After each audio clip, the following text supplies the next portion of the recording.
오늘 저는 여러분 앞에 가정 그리고 가장 그리고 가정 예배에 대해서 여호수아의 이 말씀을 가지고 설교하려고 합니다.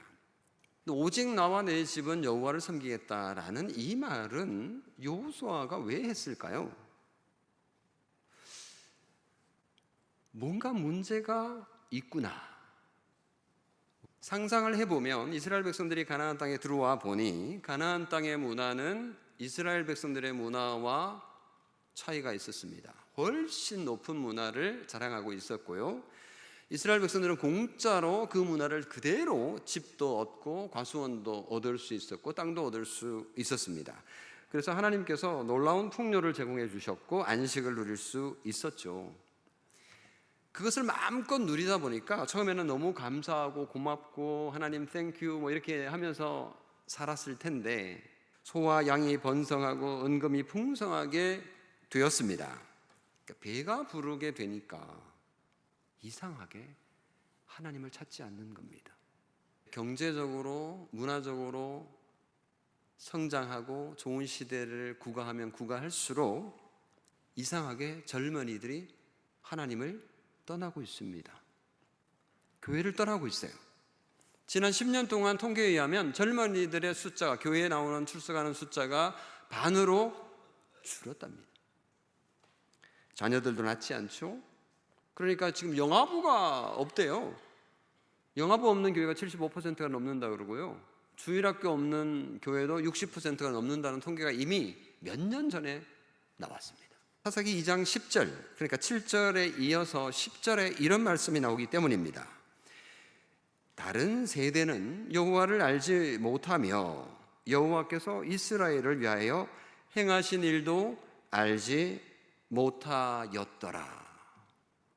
100세 또는 80세 또는 60세 이하 세대들이 교회를 떠나게 되었다라는 말하고 같은 뜻입니다. 실제로 이 아래 세대들이 점점 교회를 빠져나가고 있으니까요. 사사시대에 있었던 이런 일이 지금 오늘 우리에게도 일어나고 있다는 겁니다. 적어도 여호수아나 그리고 사사기의 상황을 보면 우리의 미래가 그렇게 호락호락하지 않습니다. 우리의 미래가 밝지 않습니다. 특단의 조치가 없으면 심각한 영적인 어둠과 영적인 빈곤과 영적인 기아의 시대를 우리의 눈으로 보는 일이 발생할 수 있습니다. 여호수아가 이렇게 말하죠.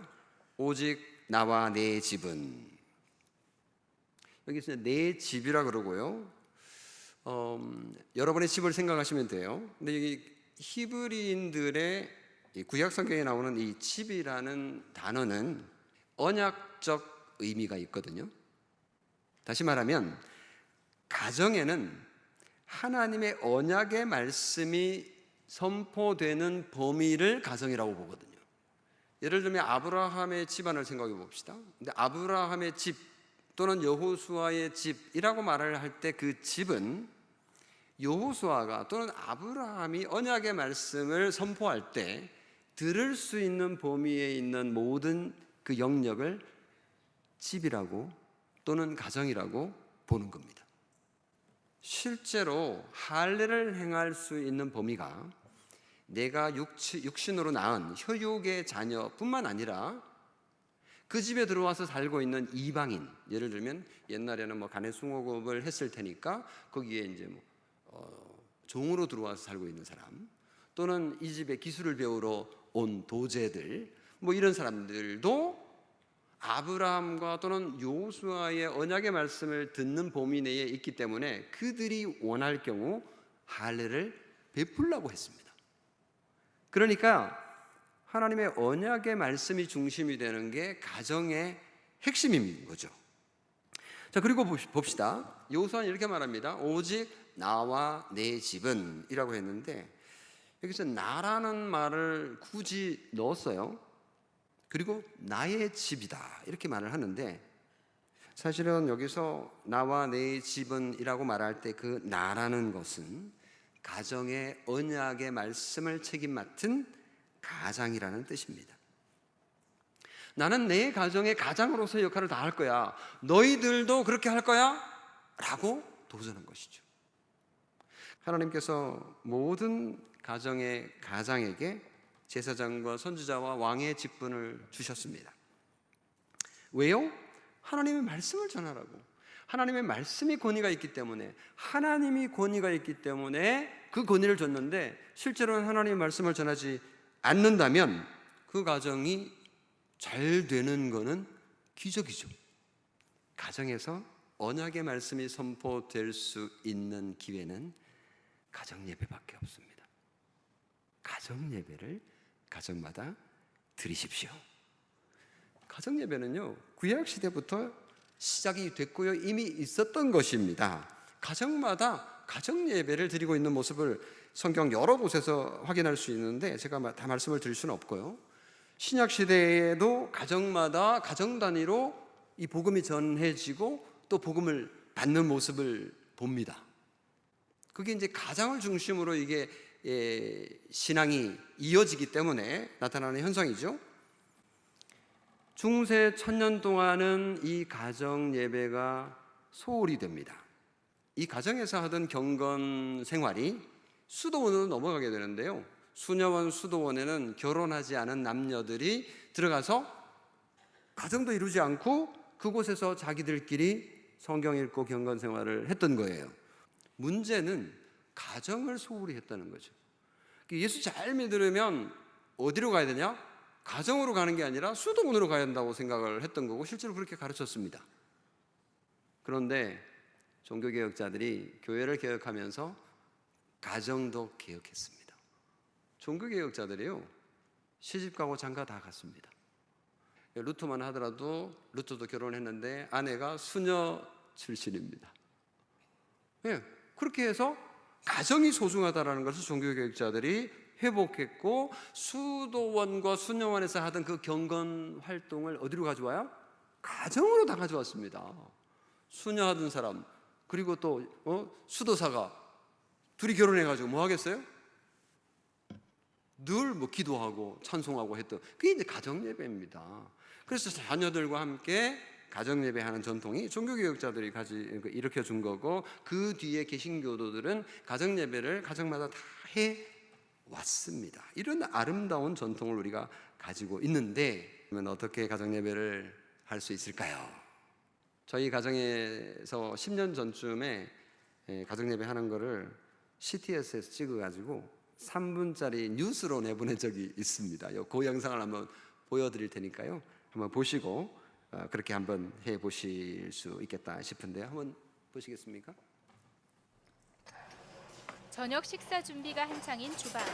윤혜숙 사모가 자녀들의 도움을 받아 상을 차립니다. 온 가족이 마주 앉아 이야기를 나누는 식사 시간은 임경근 목사 가족의 예배 순서 중 하나입니다. 식사가 끝나면 식탁에서 바로 예배가 시작됩니다. 별도로 시간을 내는 부담을 줄이고 습관화하기 위해서입니다. 예배 인도는 임경근 목사 담당. 자녀들의 눈높이에 맞는 성경을 읽어주고 자녀들은 경청합니다. 임 목사는 이 과정을 통해 아버지의 영적 권위가 세워진다고 말합니다. 아버지가 가정에서 가정 예배를 통해서 가정을 향한 사랑과 또 그 헌신과 또 신앙적인 책임, 이런 것들을 느끼고 또 그렇게 행하게 될 거라고 생각해요. 궁금한 게 생기자 바로 손을 들고 질문하는 셋째 예찬이. 가족들 간에 자연스러운 토론이 이뤄집니다. 중요한 내용을 복습하는 시간도 있습니다. 아버지의 질문에 또박또박 답하는 아이들. 서로 박수를 쳐주며 격려도 잊지 않습니다. 찬양으로 마음을 연 가족들은 각자의 기도 제목을 나눕니다. 엄마의 건강, 둘째 예솔이의 시험 합격 등 고민과 관심사를 나누며 서로를 더 이해할 수 있습니다. 모이면 이제 얘기도 나눌 수 있으니까 좋은 것 같아요. 오늘 무슨 일이 있었고, 뭐 재밌는 일 이런 거 있었고, 뭐 그런 얘기 하니까 저는 좋아요. 임경근 목사는 1994년 네덜란드 유학 시절 개혁주의 교회 영향을 받아 가정 예배를 시작했습니다. 바쁜 일상 속에 모이기가 쉽진 않지만 임 목사 가족은 매일 하루 3번 가정 예배를 드립니다. 아침엔 큐티, ON 성경 암송 등 가족만의 방법을 찾아 이젠 가족 모두 가정 예배가 생활의 일부가 됐습니다. 꾸준히 계속 드리겠다. 그러면서 우리 가정에 맞는 방법을 찾아가겠다. 그러니까 자주 드리는 것이 최고의 방법인 것 같아요. 드리다 보면 내 아이한테 필요한 것, 나한테 필요한 것, 그때마다 또 성령님의 인도하심을 받으면 분명히 좋은 방법을 이렇게 알게 해주실 거고. 바쁜 일상 속 온 가족이 한자리에 모이는 가정 예배. 임 목사 가족은 예배를 통해 서로 이해하며 화합하고 있습니다. CTS 정희진입니다. 네, 10년 전이라서요. 네, 상당히 젊네요, 제가. 큰 딸이 시집을 갔고요. 질문하는 남자아이는 지금 공군으로 군 생활하고 있고, 막내는 지금 고등학교 2학년입니다. 말씀을 마무리해 보겠습니다. 하나님께서 정말 가정을 주셨는데 가정을 주신 이유가 뭘까? 그것은 하나님의 사랑을 그리고 하나님의 언약의 말씀을 가정을 통해서 전달하기 위해서 그 가정에게 권위를 주시고 그 권위로 하나님의 말씀을 선포하고 전달할 때에 자녀들이 그 말씀을 듣고 생명의 말씀을 먹고 자랄 때에 쓸데없이 헛수고하며 수고의 떡을 먹어 헛된 삶을 살지 않게 될 거라고 저는 믿습니다. 우리 자녀들이 세상적으로 잘 되고 성공한다라고 할 때에 가나안 땅에서 가나안 사람들이 사는 방식대로 사는 거하고 똑같을 거예요. 그것 자체가 뭐 잘 사는 거, 성공한 것 자체가 나쁜 건 아닙니다. 문제는 수고의 떡을 먹는다는 거죠. 그 수고의 떡을 먹었는데 헛고생인 거예요. 근데 우리는 자녀들에게 생명의 말씀을 전해야 되죠. 그래서 생명의 말씀을 전할 때에 가정 예배를 통해서 놀라운 역사들이 일어나고 우리 자녀들이 주 안에 머물면서 하나님 사랑하며 사람 사랑하며 교회 사랑하며 하나님께 충성하며 헌신하는 그런 가정이 이 가정 예배를 통해서 이루어질 줄 저는 확신합니다. 이 복이 여러분에게 있기를 주님의 이름으로 축원합니다.